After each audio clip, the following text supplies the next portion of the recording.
Hello, I'm Dragon Lord Jonic, and welcome to the next campaign diary. Once again, kind of a new location. Welcome to my room. Welcome to my lair. This is where I craft all my adventures. Actually, the shelf right behind you is actually just above the desk where I work, where I have all my books stored right next to it, and where my notebook actually currently is, where I do most of my brainstorming and create the adventures that I tell here in this story. This adventure was a little different than most. Where most adventures we had the full party and we had a nice big long adventure to go through, for the most part, minus the 200 shirtless men. In this adventure, what originally was planned was I had invited everybody, the entire party, over to my house for an evening. Well, one by one, they dropped, until only two remained, Danny and Sam. So I was left with a sorcerer and a ranger. And I felt wrong running them through the adventure I had prepared for the entire party. One, it would probably be incredibly difficult for them, as the adventure was designed for 6 people, and instead we having only 2. In addition, I felt it would be wrong to rob the rest of the party the adventure that I had prepared for them. So instead what I did is I basically BS'd an entire adventure on the spot. And I think this is a good skill to have. Improvisation is an important skill to have as any sort of storyteller or performer of any kind. DMing is certainly a performer's art. So the adventure I created was fairly ragtag, a little bit of flying by the seat of my pants.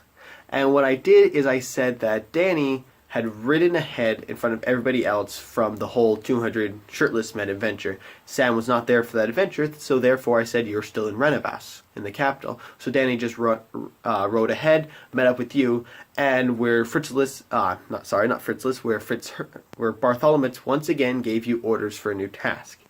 This time, his spies had intercepted what he believed were messages from a spy ring for Fritzherbert within the city itself, and their job was to go infiltrate the spy ring and give as much information they can and potentially destroy it if possible. So that's what it did. So I basically said, alright guys, you're loosed out on the town, go find the spy ring.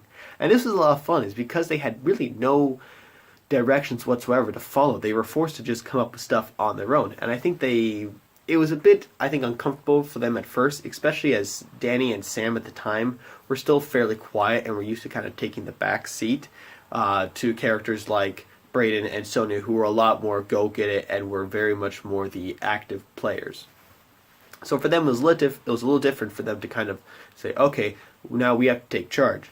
But they did a good job, and they came up with some stuff. They said, all right, let's go talk to the guards. Let's go talk to the captain of the guards. They talked to him. He gave them some information that took them to the market, where they talked to some more guards there. They were able to once again get some information. But they weren't rolling very well, and they were kind of running low. So what I did is I created a plot device, if you will. I had a thief steal one of their wallets and run off. Now this is a classic plot device, and it worked well. And I think it's okay to steal kind of the classics if you can make them work. And sure enough, they caught the player. I mean, Sam, being the ranger that he is, was able to easily track this guy down, where he found them to a little bit of a thieves' den. And now from these thieves, he was able to get some information about this spy ring, and sure enough, they were able to get there. And this is where we had, again, a little bit more fun.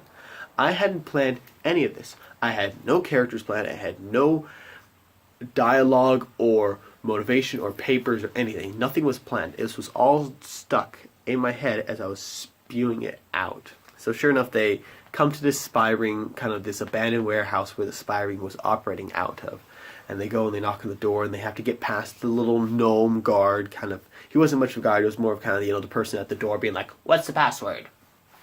And they had to come up with the password. They had to try and figure it out. And it was the most BS thing I think I've ever done, but it worked. They got in. They rolled a really good insight check, and plus some persuasion on Danny's part, being the high charismatic sorcerer that he is. They managed to get themselves in, and managed to give themselves an audience with the leader of the spy ring, and managed to even infiltrate it and become a part of it, convincing the leader that they were actually loyal members of Fritzherbert and were sent here by Fritzherbert himself to help out. Now the rest of for the next 20 minutes, all they really did was just go around and talk to people, kind of act as if they were new initiates to this spy ring, get some training, which Danny really kind of enjoyed. Sam was kind of like meh, but I tried to keep it succinct, and pretty shortly they're like, all right, we're going to try and get into the leader's office. And sure enough, they waited until they did some stealth checks. They did kind of some persuasion checks again. This was a lot more kind of very social interaction kind of stuff. Again, lots of persuasions and that sort of thing. Lots of more talking, diplomacy. And it worked. They managed to get in. They managed to get some papers. And they said, all right, we need to get out of here. At which point, the leader walks in, realizes that, oh crap, these guys are not with Fritzless, they're with Bartholomew. And he calls a bunch of his guys in, and a small fight ensues. In real life, as this was happening, about 20 minutes previously, I got a text from Sonia saying, oh snap, turns out that my conflict evaporated. At the same time, Hazel's like, yeah, basically me too. So what they did is they said, hey, we'll be right over.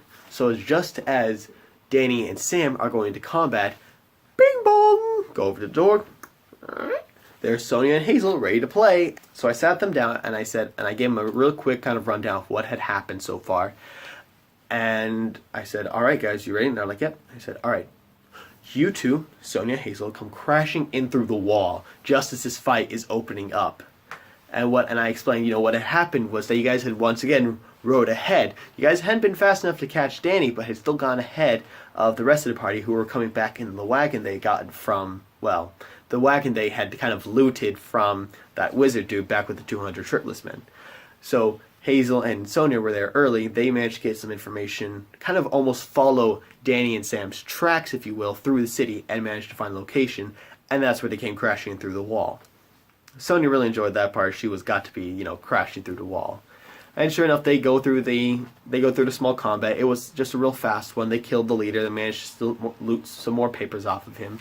They actually found out that the captain of the guard in that sector of the city was actually corrupt and was working for them. And that was kind of a little like, oh, that got their attention. They were like, oh, this is kind of cool. A little bit of intrigue, a little bit of almost kind of Game of Thronesy, if you will. And after that, I said, and they're like, at that point, that was about the end. I was like, all right, guys, that's kind of the end. That's all I have. That's about the most I can BS. And they're like, all right, that's okay. Hazel and Sonia were only there for about 45 minutes, and they were kind of okay with that. They recognized that stuff happens. And while this kind of seems like, all right, what was the point of this? What lessons did you learn from this, Peter, Dragon Lord Jonic? And I guess the answer is, what did I learn? I learned how to come up with stuff on the spot. I learned to be flexible. I know with a lot of people, and I know with a lot of DMs, a lot of friends I talk to, they say if that most of their party cancels, the DM will just flat out cancel. Okay, if like half the party can't show up, nobody shows up. And for me, I felt that was unfair on the case of Danny and Sam, and I feel it's unfair for the people who are able to come to kind of be punished because other people can't come. Usually they can't come because legitimate reasons, conflicts arise, family matters, you have to take an extra test, whatever it may be. And so I think it's important to be flexible, and that's why I like to have these small little adventures. And after this, I learned to prepare. I always have two little adventures, kind of couple hour, meant for 2 or 3 characters to play through. That way, if something like this happens, I'm prepared now.